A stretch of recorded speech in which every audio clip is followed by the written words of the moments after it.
I I O elbow मांगता है क्या वो बोलो, हाँ बोलो। मांगता है चांद ये ले लो, ये सुहानी शाम। जादू ऐसा है हमारा, जो मांगता है वो मिलेगा तुमको। 3, 4 बोलो बोलो क्या, बोलो बोलो क्या मांगता है, बोलो बोलो क्या, बोलो जो भी मांगता मिलेगा। बोल इंडिया, सच की आवाज, अब सच देखेगा इंडिया। तो आदाब, मैं सलीम रहमान और आप देख रहे हैं बोल इंडिया न्यूज़। इस वक्त मेरे साथ दीक्षा तूर मौजूद है और दीक्षा का न्यू सॉन्ग अभी आया है, जैसा कि क्या मांगता है। तो हम बात करेंगे।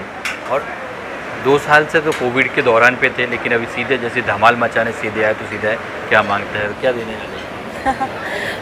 खैर लाइफ में तो बहुत कुछ मांगता था मेरी लाइफ में, और एकदम से ये सॉन्ग आ गया। और आई रियली विश कि सबको ये गाना बहुत पसंद आए, सब इसको बहुत प्यार दें। और प्लीज़ इस चीज़ से तो बिल्कुल मत सोचिएगा कि ये रीमेक है और ऐसा दोबारा एक रीमेक बना दिया या जो भी है। बट इसमें ट्विस्ट है, और इसमें ये ट्विस्ट है कि इसमें इसकी एक अलग पहचान भी है, और हमने बिल्कुल भी गाने को छेड़ने की कोशिश नहीं करी। जो गाने की एसेंस थी उसको हम बिल्कुल भी डिस्टर्ब नहीं करना चाहते थे। सो आई होप आप सब इस हिसाब से सुनिए कि हमने ये गाना एक just for the love of this song we recreated it, and I hope you all like it. जब ये एक सॉन्ग आपके पास आया, एक अलग हटके यूनिक कैची नाम, तो क्या कैसे किस तरीके से देखा कि या फिर तुरंत ओके? फर्स्ट ऑफ ऑल ये मेरा पहला सॉन्ग है। मैंने बॉलीवुड के बहुत सारे गाने नहीं गाए हैं, एक गाना मैंने गाया है, बट उसमें मेरी पहले की 3-4 लाइंस है जो कि ज़्यादा रिकग्नाइज भी नहीं हुआ। सनक मूवी का एक गाना है, ओ यारा दिल लगाना। बट या बिकॉज़ उसमें वो एक शुरुआत की 3-4 लाइनें हैं, तो लोगों को ज़्यादा पता भी नहीं है। बट एक तरह से ये बोल सकते हैं कि ये मेरा पहला गाना है, बिकॉज़ इसमें हम इक्वली गा रहे हैं, जिसमें आदित्य हैं और मैं हूँ, और हम दोनों ने एक प्रॉपर डुएट किया है। और बहुत ज़्यादा अमेजिंग सॉन्ग है, बहुत ही प्यारा सॉन्ग है जब मैंने सुना था। और इट्स नॉट कि ये हमारा गाना है तो इसलिए हम प्रमोट करने के लिए कुछ ऐसा कह रहे हैं कि दिस इज़ नाइस और this is beautiful, so you should really go and watch it. But it's not like that. ये गाना सच में ही बहुत ही मुझे एज ए म्यूजिशियन बहुत अच्छा लगा, बहुत ही ज़्यादा डिफरेंट लगा। और जहाँ पे एकदम इसमें चेंज आता है आगे मेलोडी में, which is very beautiful and very unusual in its own way. So I really like the song.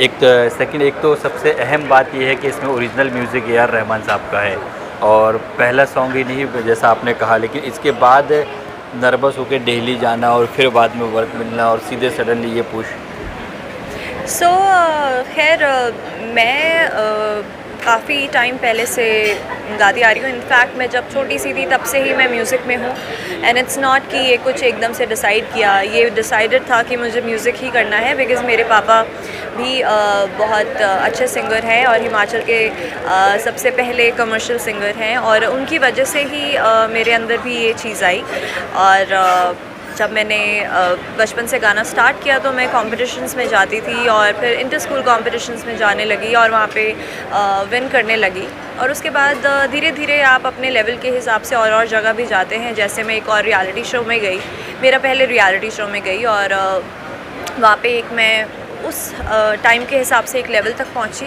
और उसके बाद मैंने अपना लक आजमाया बॉलीवुड में। मैं उसके लिए बॉलीवुड में आने के लिए बॉम्बे शिफ्ट हो गई। 4 इयर्स मैं यहाँ पे एकदम एग्जैक्ट 4 इयर्स रही, और मेरी जो जर्नी थी वो बहुत ही बहुत सारे उतार चढ़ाव थे, और बहुत ही इन दी एंड तो काफ़ी सैड थी, जिस वजह से मैं मायूस होके दिल्ली चली गई।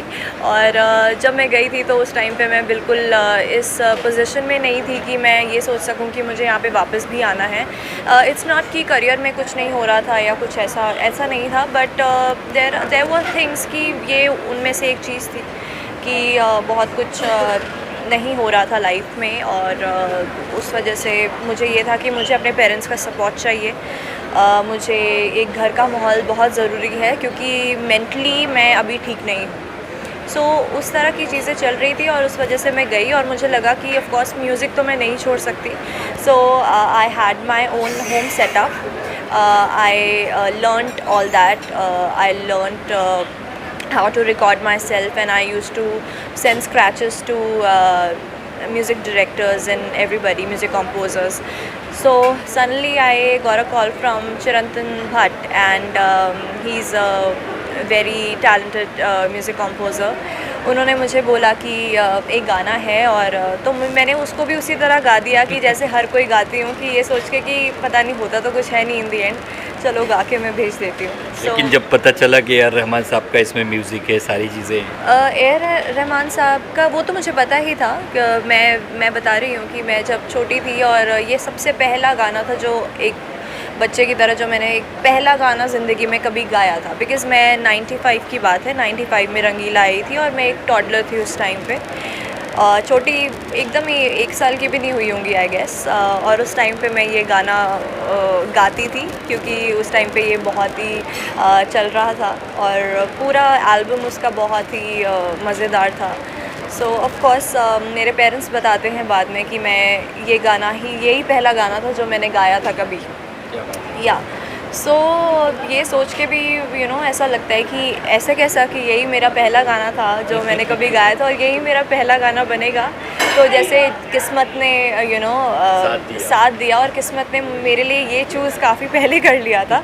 सो ये बहुत ही अलग सी चीज़ थी और बहुत ही अच्छा एक्सपीरियंस रहा। और सिंस ये मेरा फ़र्स्ट टाइम है कि मैं इंडस्ट्री में मैंने इस तरह एंट्री ली है, सो आई होप कि सब बहुत अच्छा हो। और आई होप और आई थिंक लाइफ में इतना कुछ हुआ है इस तरह की चीज़ें कि मैं काफ़ी प्रिपेयर्ड हूँ, लेकिन लाइफ में कभी क्या हो जाए उसको लेके आप नहीं बोल सकते कि क्या है। तो आई रियली होप कि भगवान मुझे स्ट्रेंथ दे, भगवान मेरा साथ दे और सब अच्छे लोगों का साथ दे, एक्चुअली सिर्फ मेरा नहीं, सब लोगों का साथ दे, अच्छे आर्टिस्ट का साथ दे।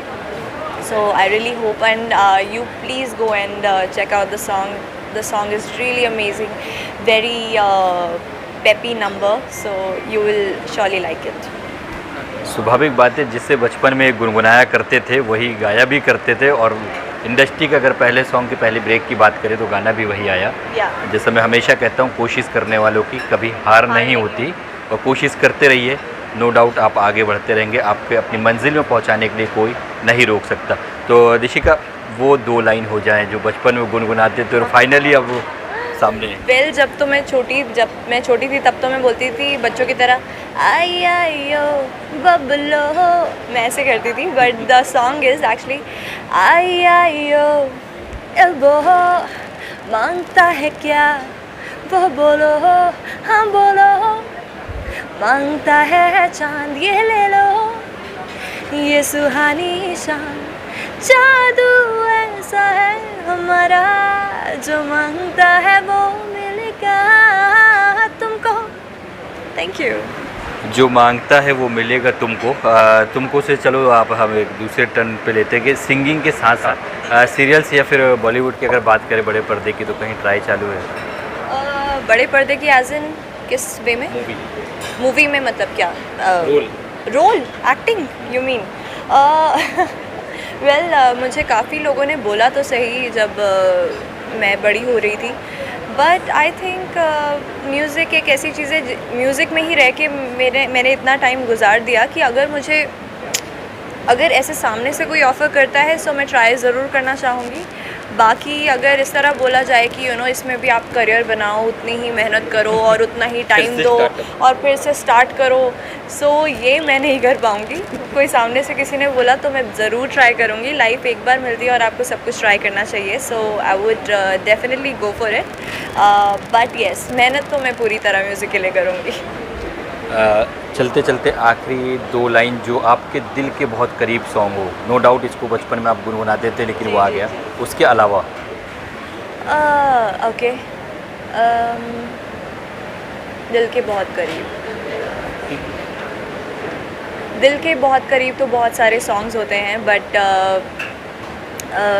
ऐसा म्यूज़िकल इवनिंग है, सब कुछ है, तो हम लता जी को कैसे भूल सकते हैं। सो उनका बहुत ही फेमस गाना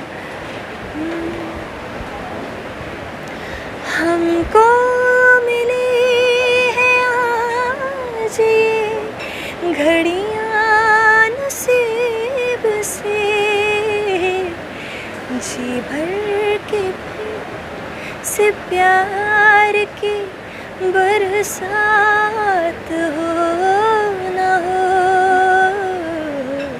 शायद फिर इस जन्म में मुलाकात हो ना हो,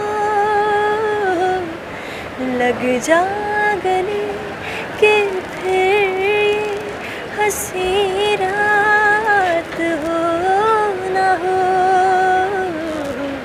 शायद फिर इस जन्म में मुलाकात हो ना हो, लग जा गले से। Thank you so much. फिर से वही लाइन कहूँगा कि कोशिश करने वालों की कभी हार नहीं होती। आप कोशिश करिए। तब तक के लिए मुझे दीजिए इजाज़त। सलीम रहमान, बोल इंडिया न्यूज़, मुंबई।